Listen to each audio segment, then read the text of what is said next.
She screamed the moment she walked into the gallery, a raw, guttural sound that echoed off white walls and polished concrete like an animal being gutted.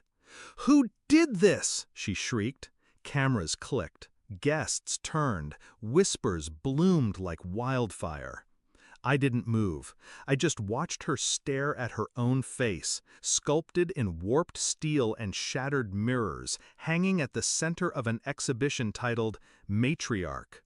Beneath the piece, a plaque, one line: "What's loved by one can still be discarded by another."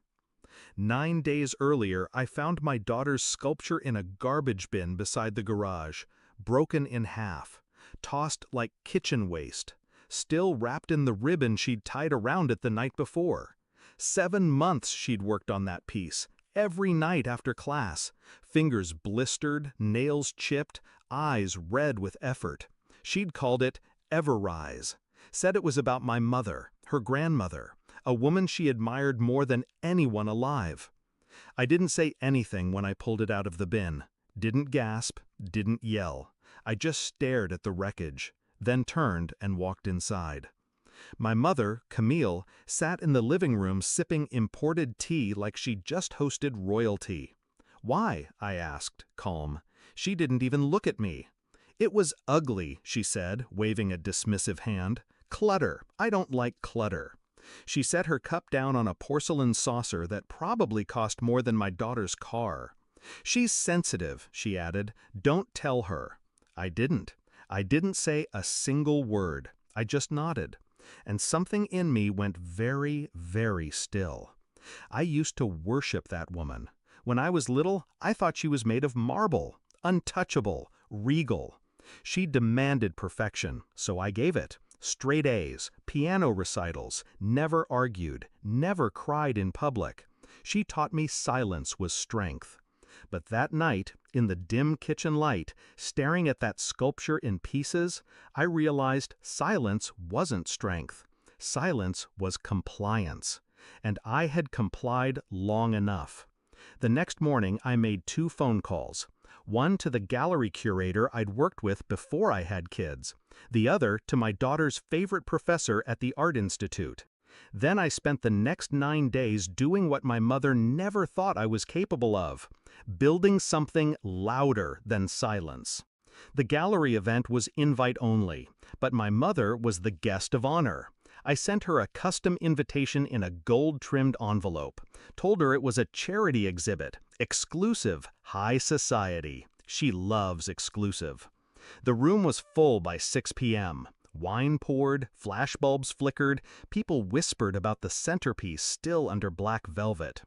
Camille floated in wearing diamonds and smugness. She kissed cheeks, laughed too loudly, told someone nearby how proud she was of my daughter. I kept my distance. At 6:42, the lights dimmed.